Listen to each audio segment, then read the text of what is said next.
Bonjour à tous et à toutes, bienvenue sur ma chaîne. On se retrouve aujourd'hui pour vous parler des lectures de ma semaine. Ça a été une semaine assez prolifique parce que j'ai eu le temps pendant le week-end de vraiment lire. Bon, mercredi après-midi je l'ai passé à lire. J'ai même eu le temps au travail de lire.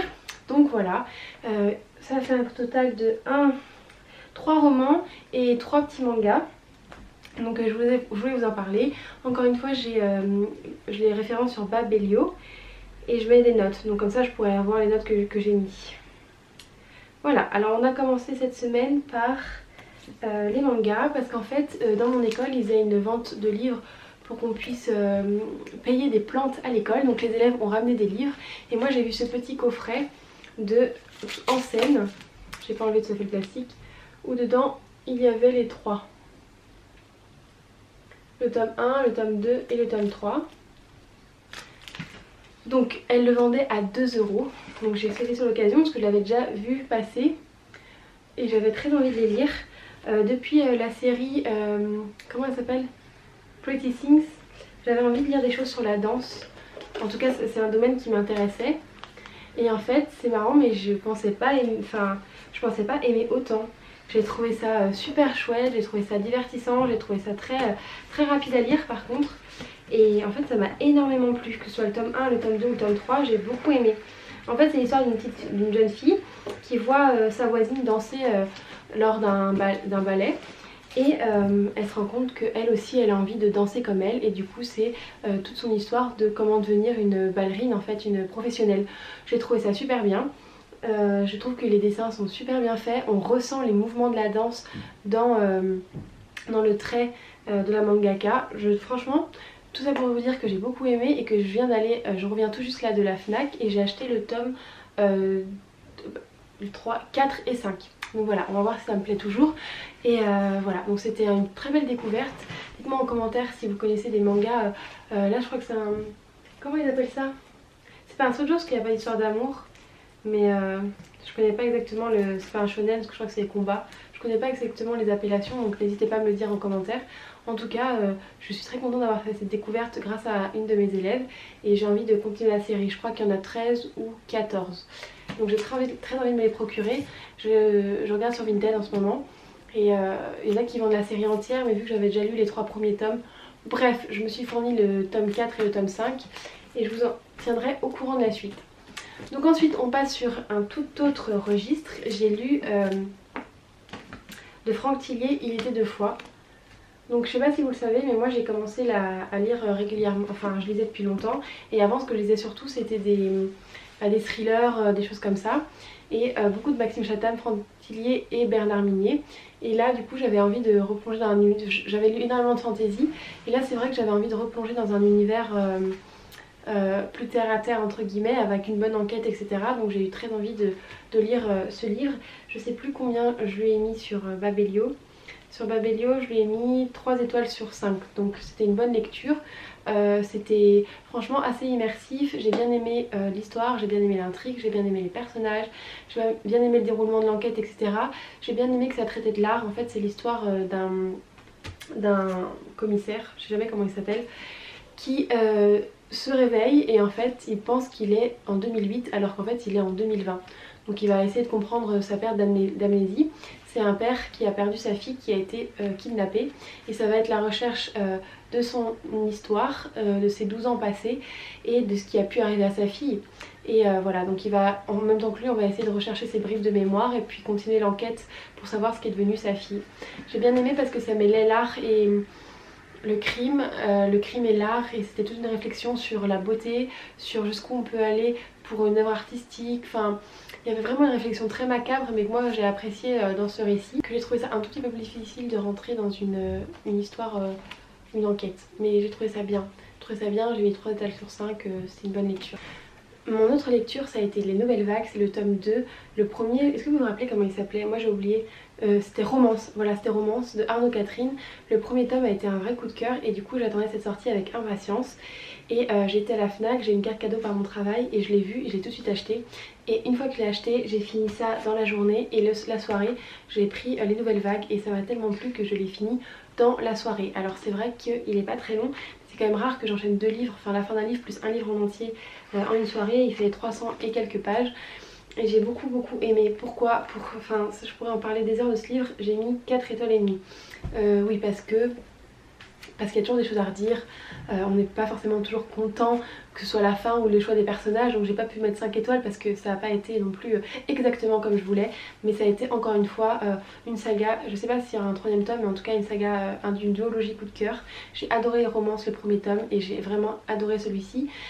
Pourquoi j'ai moins aimé que l'autre, c'est parce que là du coup on suit un autre personnage, un nouveau personnage, et en fait je voulais pas perdre mon temps avec ce nouveau personnage, même si à la fin il y avait des raisons pour lesquelles on suit ce personnage là et tout s'est enclenché et tout s'est mis, s'est emboîté correctement pour le fait que c'était bien pour l'histoire qu'on ait ce personnage là. Mais du coup il y a une grosse partie du roman qui est déjà pas très longue où on a dû s'attacher à un autre personnage, alors que moi je voulais juste suivre Octave et Vince, et l'autre j'en avais un peu rien à faire en fait, donc j'ai pas réussi à m'attacher. Vous voyez ce que je veux dire, j'avais pas envie de me plonger dans une nouvelle histoire et de m'attacher à quelqu'un d'autre, je voulais suivre Vince et Octave. Mais après, malgré ces pages que moi étaient perdues, c'était quand même important pour la suite de l'histoire. Et du coup j'ai vraiment adoré. En plus le livre, je suis désolée mais il est super beau. Et je vais vous dire toutes les raisons pour lesquelles j'aime ce livre. C'est parce qu'en fait il reflète exactement l'amour comme moi je le ressens. C'est-à-dire avec une certaine détresse, une certaine puissance, une puissance phénoménale en fait. Et comme quoi que l'amour peut vraiment être pour quelqu'un complètement destructeur ou complètement... si ça se passe bien, on peut dire une certaine obsession. Et je trouve que Vince, dans les sentiments qu'il a pour Octave, et ben je me retrouve en fait, et je trouve ça... Vous savez, on a toujours envie de retrouver des choses dans lesquelles on se comprend. Et moi, mon amour, quand j'aime quelqu'un, c'est de façon très intense. Et les chagrins d'amour sont pour moi extrêmement intenses. Et l'amour en fait fait partie, moi je vis l'amour avec un grand A, je vis l'amour d'une façon très forte, et ça peut vraiment influencer sur ma journée, sur mon caractère, sur mon humeur, ça peut influencer sur énormément de choses. En fait l'amour peut me détruire ou me rendre... ou me faire éclore en fait. Et du coup j'ai trouvé ça beau en fait que de retrouver un personnage qui finalement je me suis retrouvée dans ce personnage là. J'ai trouvé l'écriture très belle, j'ai trouvé qu'il y ait des petites... il y a des dessins, il y a des photos. Et je trouve ça super sympa, ça donne un dynamisme à la lecture, ça change en fait, j'aime bien. J'ai vraiment bien aimé. On est encore en mode SMS des fois. Enfin ce livre il est vraiment spécial dans sa manière d'être constitué. Et en plus de ça le sujet abordé moi m'intéresse énormément.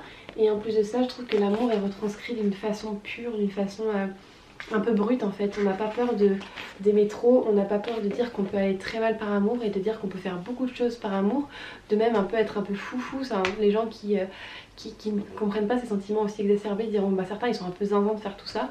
Mais en tout cas moi je suis sûrement zinzin, mais je me suis retrouvée dans les personnages. Donc ça a été une lecture très intéressante qui m'a fait permettre de me poser des questions, et j'ai vraiment trouvé ça chouette en fait. Et j'ai aimé suivre ces personnages, j'aimerais qu'il y ait un troisième tome, et j'aimerais suivre encore l'écriture de Arnaud Catherine. Je sais pas, j'ai rien lu d'autre d'elle ou de lui, j'ai rien lu d'autre de cet auteur. Et j'aimerais vraiment me plancher plus sur voir s'il a fait d'autres écrits, parce qu'en tout cas moi ça a été vraiment une duologie que j'ai vraiment appréciée. Et j'ai même envie de relire les deux tomes, il y en a un qui est en Bretagne et il y en a un qui est ici. J'ai envie de l'offrir à la personne que j'aime, et j'ai aussi envie d'offrir rien du tout, j'ai envie de récupérer le premier tome pour relire le 1 et 2 à la suite. Voilà, parce que j'avais lu le premier tome il y a genre un an. Donc ça a été ma lecture de cette semaine. Et enfin la dernière lecture de cette semaine, ça a été le fameux, le très connu, l'extraordinaire Un palais d'épines et de roses d'Acotar de Sarah J. Maas. Donc je l'ai eu à mon anniversaire. Depuis le temps que je le vois passer, depuis le temps qu'on en parle, depuis le temps que j'ai envie de me le procurer, et ben c'est chose faite. Je l'ai lu en 2 jours je crois, et je vais vous dire ce que j'en pense. Déjà je vais vous dire la note que je lui ai mise, j'arrive pas à me souvenir alors que je l'ai dit ce matin. Je lui ai mis un 4 étoiles et demie sur 5. Et pourquoi pas 5 sur 5? C'est parce que ça n'a pas été non plus un méga coup de cœur, mais ça a été une très bonne lecture, ça s'est lu avec fluidité, j'ai bien aimé. J'ai eu un peu de... En fait ce que j'ai bien aimé c'est qu'à un moment, tout le début de l'histoire, je me suis dit bon si c'est que ça, je vais pas avoir une note de fou à ce livre et je vais pas aimer plus que ça. Mais après ça a pris un tournant, ça a pris une quête, une aventure, des péripéties qui m'ont happée, et j'ai trouvé ça trop génial. S'ils étaient restés sur le chemin de base pour lequel ils avaient emprunté dans les presque plus de la moitié du livre, là j'aurais pas trop aimé. Mais là, le fait qu'on prenne ce virage, qu'on ait un nouveau personnage qui arrive à presque la moitié moitié trois quarts du livre et que c'est un personnage trop intéressant, ils ont réussi à nous poser là et qu'on soit super intéressés. Il y a eu des épreuves que j'ai trouvé géniales, enfin je sais pas, il a pris une tournure super méga intéressante ce livre et j'ai beaucoup apprécié ma lecture et j'ai envie de lire le tome 2. Alors ça a pas, je le compare un peu à Kéléana parce que c'est comme ça des femmes un peu voilà qui se débrouillent etc. Je pense que j'ai trouvé ça plus palpitant qu'Eleana, mais celui-là en fait il est facile à lire en fait, il est fluide, il est doux, il est intéressant. J'ai trouvé la romance j'ai trouvé la romance trop facile. Moi j'aime bien quand on part dans des sentiments, quand c'est compliqué, quand c'est alambiqué, quand on va à fond dans les émotions des personnages, etc. Là, la romance est un peu facile, mais ça a été rattrapé par toutes les aventures. En fait, la romance c'est juste une brique pour enchaîner les aventures et faire de ce pourquoi on fait toutes ces aventures en fait par amour. Donc j'ai trouvé ça chouette. J'ai vraiment trouvé ça bien et j'ai envie de lire le tome 2 incessamment sous peu. Je suis pas... En fait ça s'est terminé d'une façon que je pourrais m'arrêter là, ça s'est terminé d'une façon où c'est pas un cliffhanger de ouf, où je pourrais me contenter de cette fin. Mais j'ai envie de lire les autres tomes, j'ai envie de lire, je sais même pas combien il y en a, c'est tellement connu que j'ai envie d'être dans la hype. Donc j'hésiterai pas à lire très prochainement. Donc voilà, c'était mes lectures de la semaine. Si je devais mettre un ordre de préférence, je dirais celui-là, après celui-là, après le Franck Tillier. Et le manga je mets ça à part, mais j'ai vraiment trop aimé le manga, donc ça pourrait même... je le mets à part. Mais dans les romans voilà. Donc c'est toutes mes petites lectures de la semaine. J'espère... Est-ce que je peux tous vous les montrer d'un coup? Je crois pas que c'est possible. J'espère que cette vidéo en tout cas elle vous aura plu. Et moi je vous fais de gros bisous et je vous dis à très bientôt pour un nouvel update lecture.